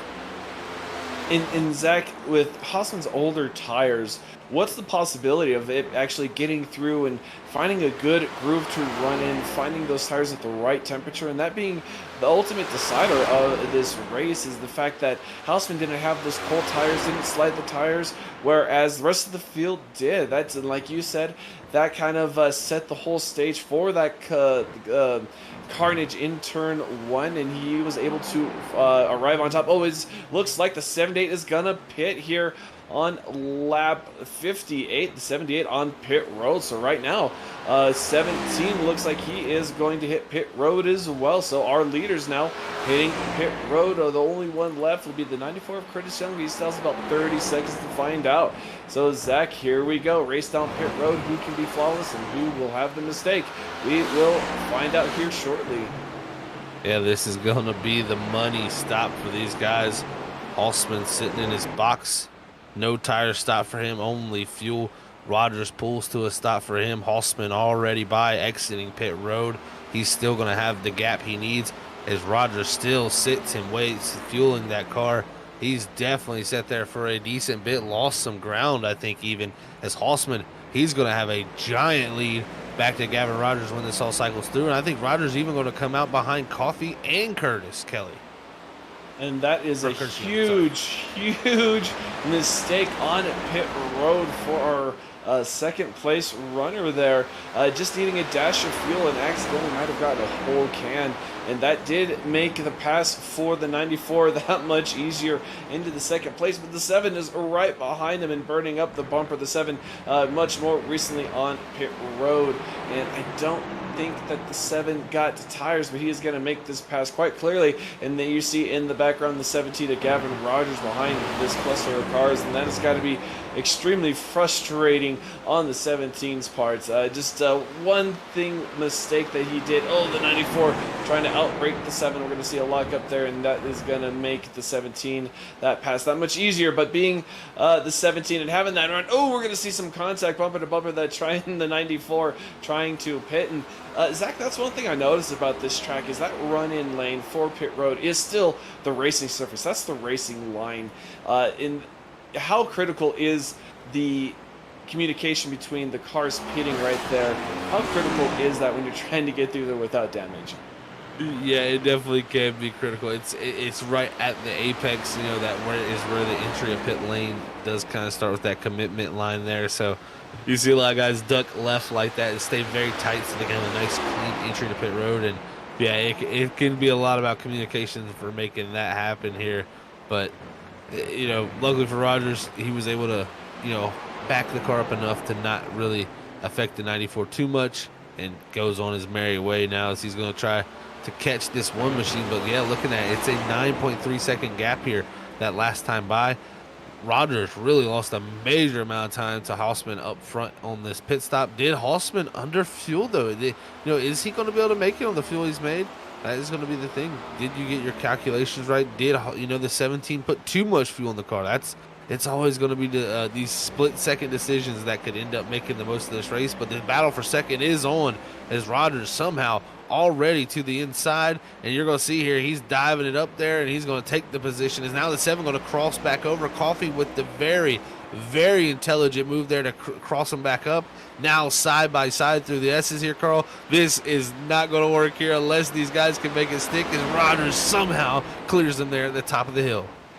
Rogers with the power move on the left side up the hill. The 7 couldn't quite get that left-hander in the S's and had to give up some time, and that just opened the door for the 17. And right now the 17 is going to pull away, being so good in the braking zones, getting there, but driving maybe a little angry with the mistake on pit road, having to sit for longer, being over 9 seconds high in the leader when he was just hovering about 6 seconds. So over that pit cycle, losing 3 seconds, still in second place, but definitely not the winning position he was looking for in these first 2 stages in which he dominated. Yeah, it's really flip-flopped here for sure, as Coffey here holding on to that position. It was Coffey coming back down the pit road here. Does not feel confident maybe on fuel here. This 7, this is going to be a tough break for him, because he may lose position to Adam Buzzio, who's going to be coming by here in the next few moments. This is a very, very interesting circumstance. Coffey maybe getting the fuel call wrong, and maybe even John Curtis, that was the issue that played out for him too, is he's actually called in a night in that 0-0 at one point. And this just raises a question about the 78. Did the 78 actually get enough fuel in that tank to see this to the end, as we are on lap 62, 14 laps to go? This is about almost a 2.5 mile course here. So even if you run out on the back stretch, you have a long ways to coast and a long time to think about the mistakes you made till you get back to pit road. And that's just makes it interesting for the 7, who seemed decently fast, but having to recover and maybe stop for a little more fuel top off. But that's going to leave the window open for Adam Buzzio to take and try and make a run for that 3rd position. But it looks like he may just do, but we will only see here as this cycles through. And it's just hard to say. It looks like, yep, it looks, well, it'll be interesting, Zach. It's hard to say what'll happen. I'm out of ideas, and obviously fuel is a huge question, and anything can happen. Yeah, I think a few guys might have miscalculated. I mean, could we see the 78 in the same boat as the 7 machine? I mean, could he have to come back down? We'll have to see in this race, but hopefully for Buzzio's sake, he's hoping he's got enough fuel in the tank to make it to the end of this race. He's looking to bring home a top 3 finish. That would be back-to-back for him. You know, last week at Richmond was in that 3rd position, so this would be a pretty similar position to that. So, man, great job by him here, and Buzzio just continuing to show consistency throughout the start of the season. And, you know, that's what wins championships. You keep hearing it, consistency. You don't necessarily need to win every race, but if you keep yourself in the running, making sure you're knocking off and marking off all of those top 5, top 10 finishes. A win is always good, but just being consistent can get you at least to the playoffs. And Adam Buzzio has been a model of consistency here in the Wicked Racing League, constantly running in the top 5, occasional finishing in the podium. So hats off to Adam Buzzio, doing really well early on in this season. But right now, it is a Sunday cruise for our leader, Mason Houseman, maintaining over an 8-second gap to arguably the fastest car of the night, 17 of Gavin Rogers, with a mistake in turn 1 during the restart in stage 3, and maybe a little bit of an issue on pit road has really set him back. But he is not giving up, definitely still trying to tick off some fast laps. But Alex Coffey, that last lap was the fastest car around. In fact, he just put the fastest lap down on the track out of any one of our drivers with the 1:09.826. So whatever Alex Coffey did, it worked, and he is now screaming around the track, but it's too little, too late. Yeah, it's looking like that's the case, Carl. And, you know, he came down for a split-second splash of fuel there, and what it seems to be to me is, you know, I've noticed this trend. When you come down to, the 94 into the back of the 1 machine there, that got bad there. Is the 94 just trying to go around Mike Thomas there, just unfortunately got in the back of him, trying to go around the lap machine there, and the 94 going to catch some damages. He was trying to run Blaine Wilson down up ahead for that 5th position. But back to what I was saying about the tires, you know, it seems that these tires, when you go down the pit road, you make that stop, the tires go down into a very cool phase, and you can run your fastest laps right out the bat, right there out of that pit stop. And that's what I'm seeing from Alex Coffey. I mean, that 1:09.8, that is flying. He's going to try to go up there and catch Buzzio. I just don't know if it's going to be enough, Carl. That's about 13 seconds here with coming to 10 laps to go. Coming to 10 laps to go, and Alex Coffey is not the only one putting down fastest laps of the race. Gavin Rogers just put down his personal best of the race with almost a 1:10 flat. So with the track conditions right now cooling down to a comfortable 87 degrees track temperature, that has really unlocked the grip in these tires. And Mason Houseman may not have that top end speed, but right now he's cruising. He's really consistent, running 111 flats almost every lap, and that is just enough to keep him in front of this field. And that's just got to be impressive for the 78, using that strategy at the end of end of stage 2 stay out, get that track position. And here he is leading this race tonight with a great group of guys. He's just got to be really proud. And 5-second gap to the 17. That gap to the car behind has definitely decreased. It was a little over 8 seconds, now 6.5, and decreasing even further. So Mason might have had some issues that lap, but right now, so far so good. Yeah, it was about literally exactly on the dot, about a second difference that last lap by for this number 17 machine. I mean, he ran his two fastest laps of the race back to back here. We'll see if Hausman can pick it up, a 1:10.77. So he does pick it up just a little bit when the 17 crosses the line here. It's gonna be a 1:10.060. So again, in the 1:10.0 region, he is continuing to chop time away. And remember, before the pit stops, it was about a 6-second gap. It fell back to 9 seconds. He's now made up 3.5 seconds. It's a 6-second gap once again. Rogers somehow always clawing his way back into this race. Could he drive his way into position with 9 laps to go? If he keeps this pace, Carl, he can get there. Yeah, it's almost like someone hit the afterburner on that 17 rocket, while the 78 had to deal with some lap traffic through the S's, and that is ever so difficult. Trying to get around there might have cost the 78 a little bit of time, but right now that gap is definitely decreasing by almost exponential timing, because the Gavin Rogers is putting out lap after lap. Those tires not looking to affect. Ooh, the 78 having issues in that last corner with the one of Mike Thomas. So the 78 really struggling these last couple of laps with lap traffic, and that just goes to show anytime, anywhere that lap traffic can come in and really affect your race. And right now, after that lap, that was a 5.1 second gap, and that was another 0.8 faster than our leader, Gavin Rogers, really putting on the pressure and putting on the pace. He's coming up on the one here. This is going to be close. It's been a little bit off the pace there in that one machine as these guys have been going by, and the 78 really great lap for him, even getting held up there by the one there in that final corner. I mean, he really is definitely pushing that car, trying to get away, but Rogers right now, he is charging everything. I mean, he's literally running, again, his fastest laps consistently each and every lap. Last time by a 1:10.021. So, quickest time there for him. 8 laps to go coming to 7.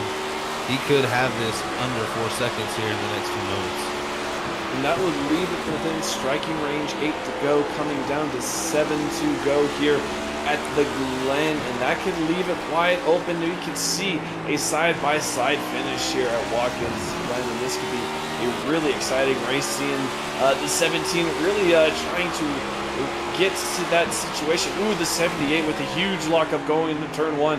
78 really struggling with the handling of that car. Those over tires maybe now showing their wear now through the lap times as it gets ticking away further and further. Hausman gained a little bit of time on that lap. Will it be enough to keep the 17 of Rogers behind him? It is hard to say.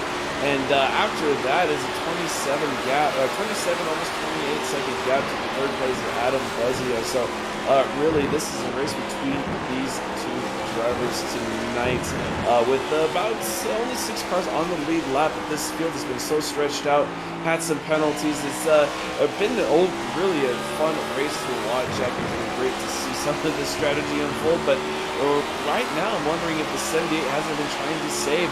We noted the 7 had to go into pit lane for a second time for another splash of fuel. Is the 78 possibly in that same position? We'll have to see for sure, but right now the 17 trying to track them down. That lockup into 1 did lose some time for Hausman that last time by there, as it's going to be about 5 seconds dead even here at the very end with 6 to go. And man, I tell you, this race is getting down to the end, and you know, the fuel strategy, it can mean a lot, Carl, and we definitely got some pretty cool stuff out there for helping you with your fuel strategy. And one of those tools is the admin box.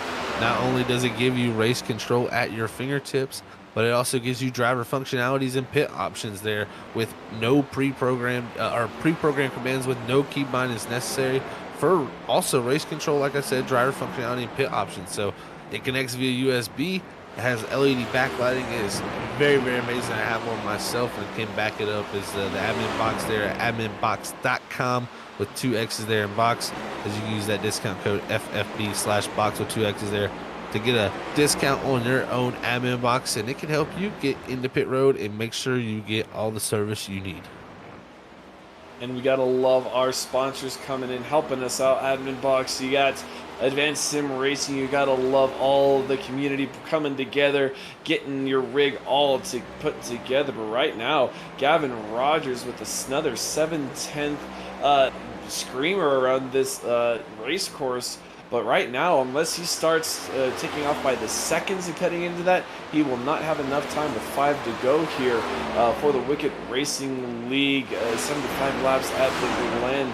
And Gavin Rogers still trying to do whatever he can. He's going to have a lapped car in front of him. That is the 20 of Nigel Christensen through the bus stop, which can be a tricky situation. Going into the carousel, looks like the 20 is going to take the outside lane of the corner and just let the 17 go by. So the 17 free sailing again to try and get up into the mirror of the 78 of Mason Houseman, which Mason slowing down just a little bit, it seems, struggling with the pace of that car.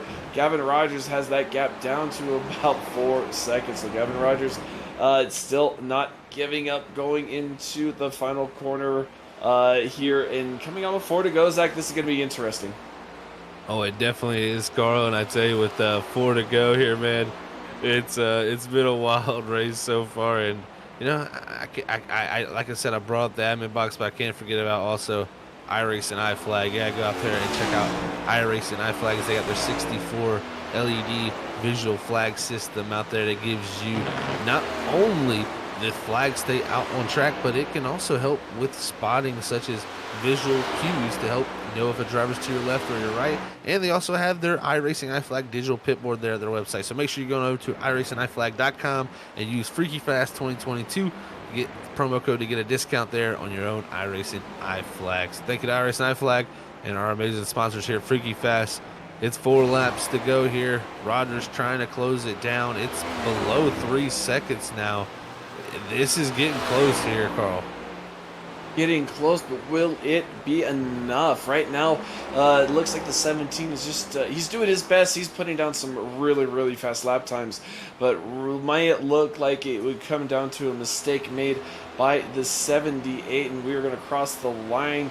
We see the 78 putting down a 1:10.906, a 1:09.941. That was so almost a full second faster by the 17 machine, and that'll put him about 3.3 seconds behind our leader.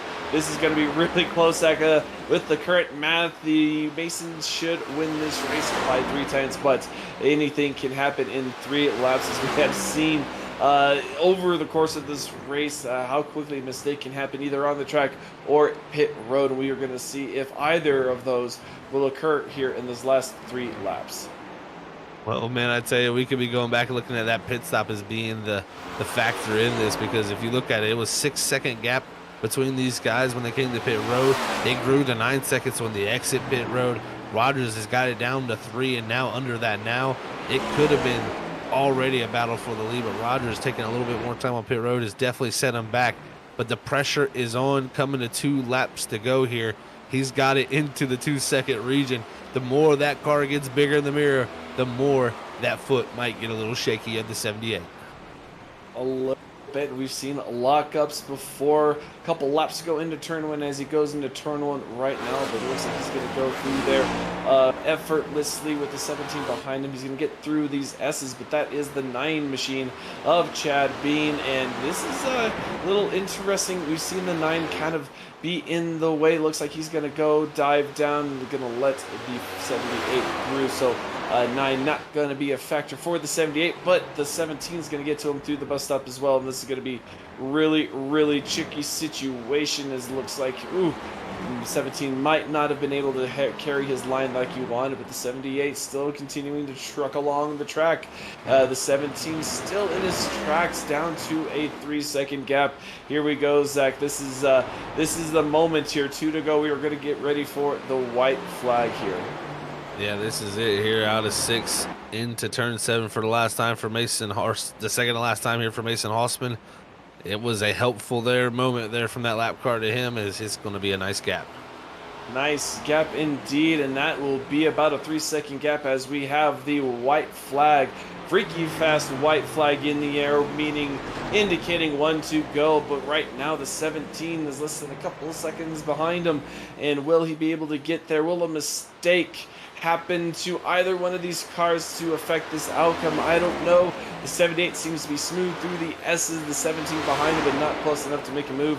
And here we go up to the bus stop. Zach, 78, the lone car on the stretch of road. 78, what a night it's been for Mason Hossman, trying to break through for the first victory of this season. It's been a great start to it. Alex Coffey winning the first one. Gavin Rogers going back to back the last 2 weeks.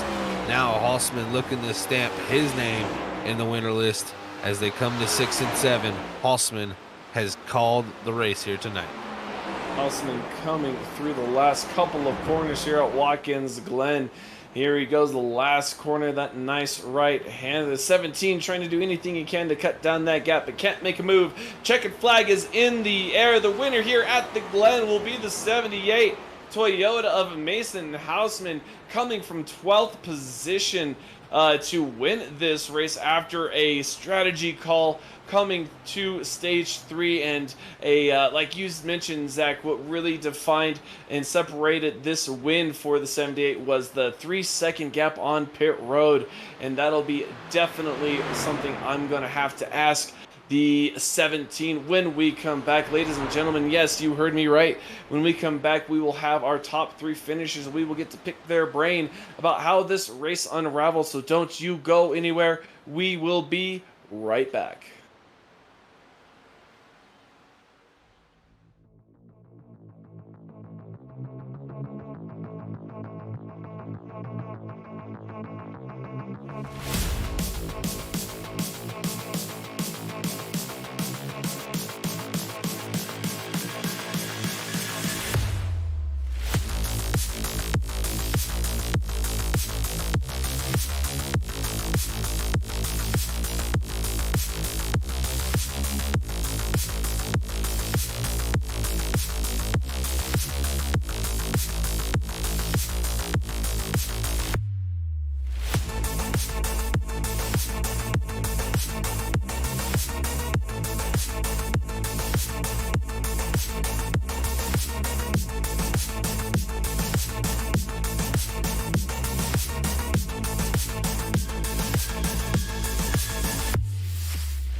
And welcome back, ladies and gentlemen. We saw a whirlwind of a race here at the Watkins Glen Raceway.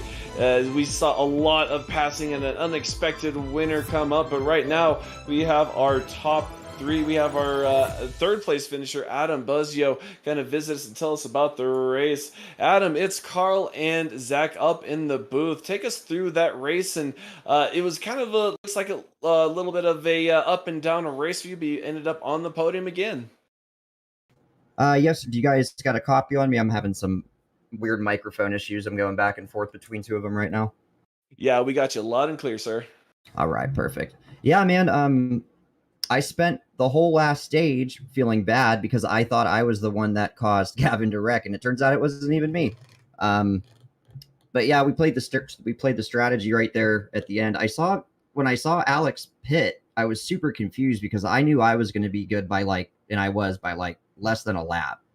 And I was like, he's not going to make it, man. So I just kind of, I tried to run as fast as I could there at the end and be smooth about it, but it ended up working out.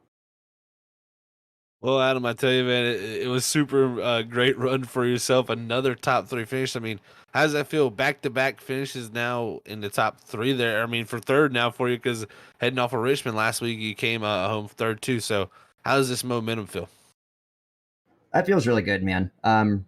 Richmond isn't a great track for us, so I was surprised about that one. I definitely didn't think we were going to make the podium here either, just because of how fast the other guys were. But it feels good, man. It feels good to have the momentum going.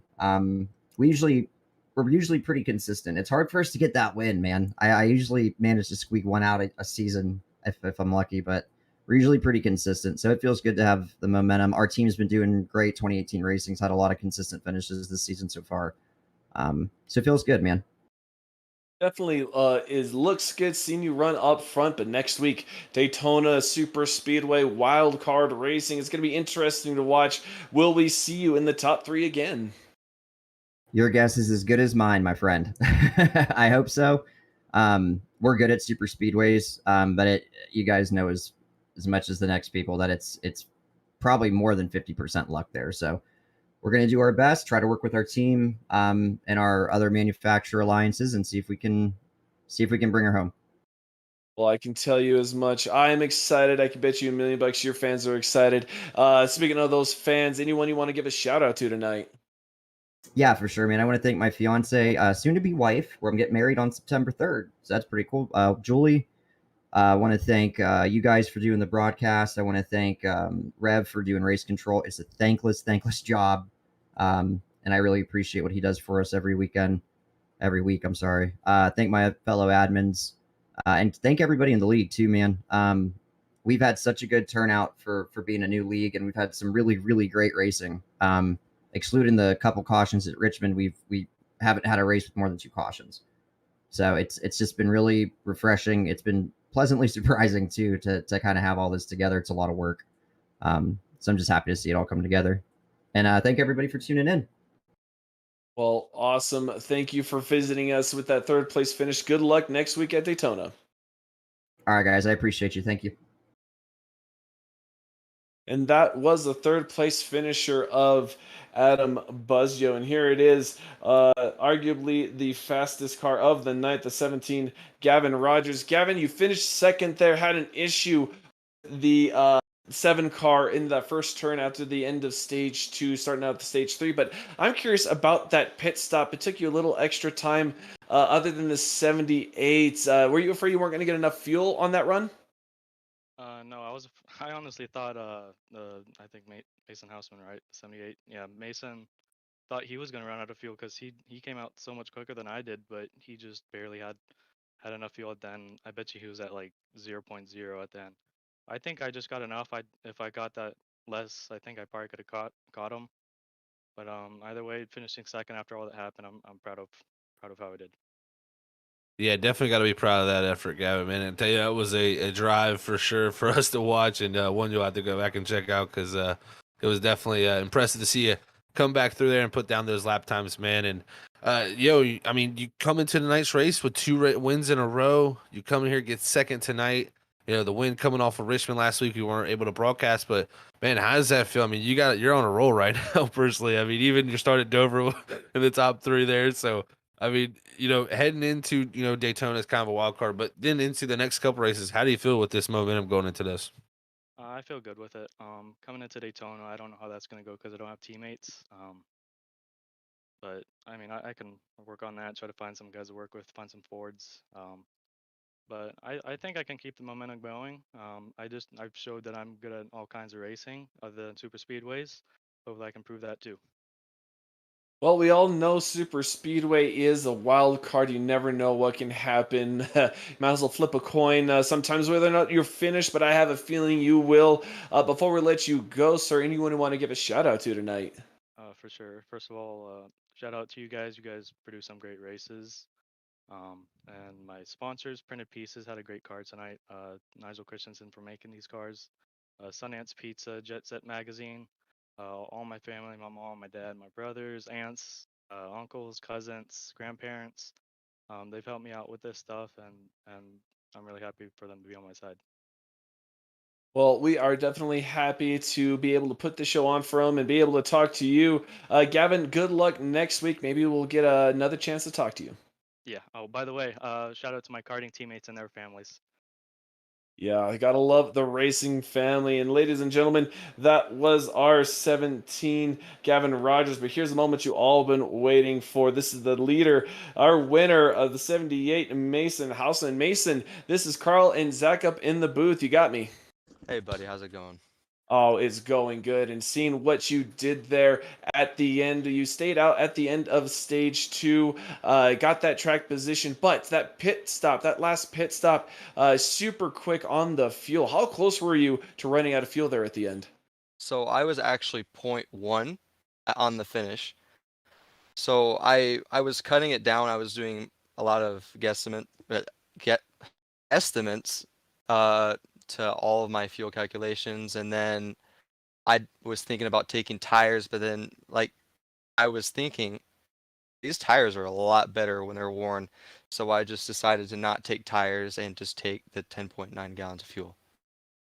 Yeah, Mason, I'd say it's Zach also up here in the booth, man. Congrats on the win. Excellent drive here tonight, man. And the thing that you really brought up there is the tires being worn, feeling better. I mean, it's something we've seen all night, and it's something we've seen with this next gen car lately on these road courses. Were you kind of surprised that more guys didn't elect to do the no tire stop there at that stage 2 break? I think all the other drivers were trying to be safe, but I was trying to be a little bit outside of the box here. I was really going down to feel of the car, and I noticed more as the race went on is that the newer tires were a lot looser. It's a lot harder to handle them compared to the older tires where they're already worn into the track and they're already perfect for the track fit. And at the end of the race, I was only 76% tire usage, so it was a good tire stint. And strategy, definitely, you were able to take advantage. Those that worked.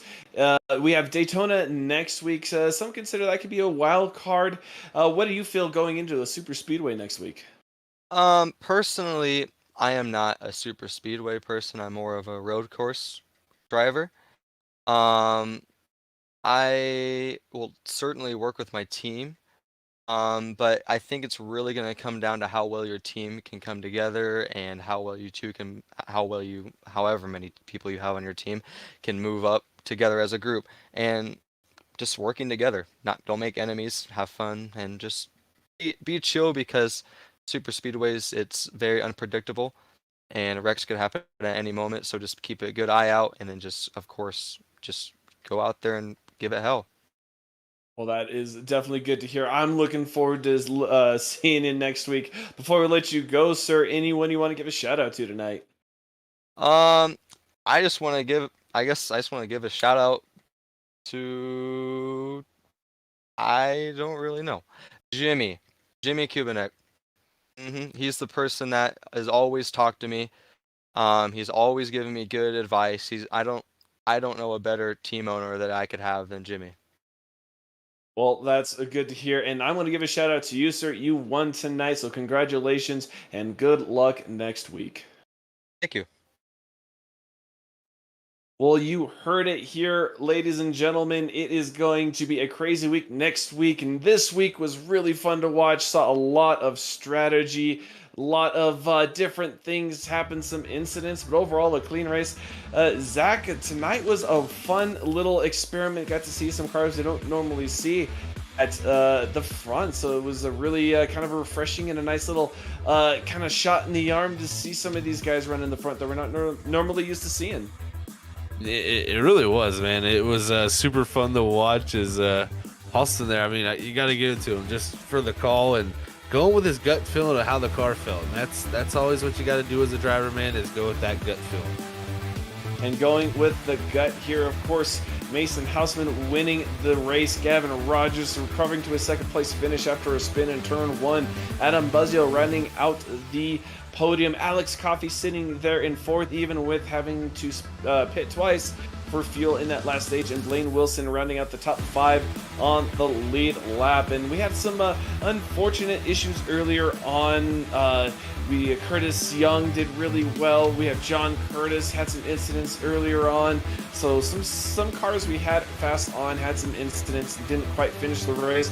But this is definitely going to also mix up a little bit of the playoff standings as we go to our fifth points paying race of this season, and that'll be at Daytona next week. And ladies and gentlemen, you won't miss a thing. You hit that like button, you hit that subscribe button. Find us on YouTube, Twitter, Facebook. We are just about everywhere, so you can know when we go live, and that is almost every day of the week. We have a lot of action. But until next time, next Wednesday, Daytona, I will talk to you later. But until that time, take care, be safe, and keep it freaky fast.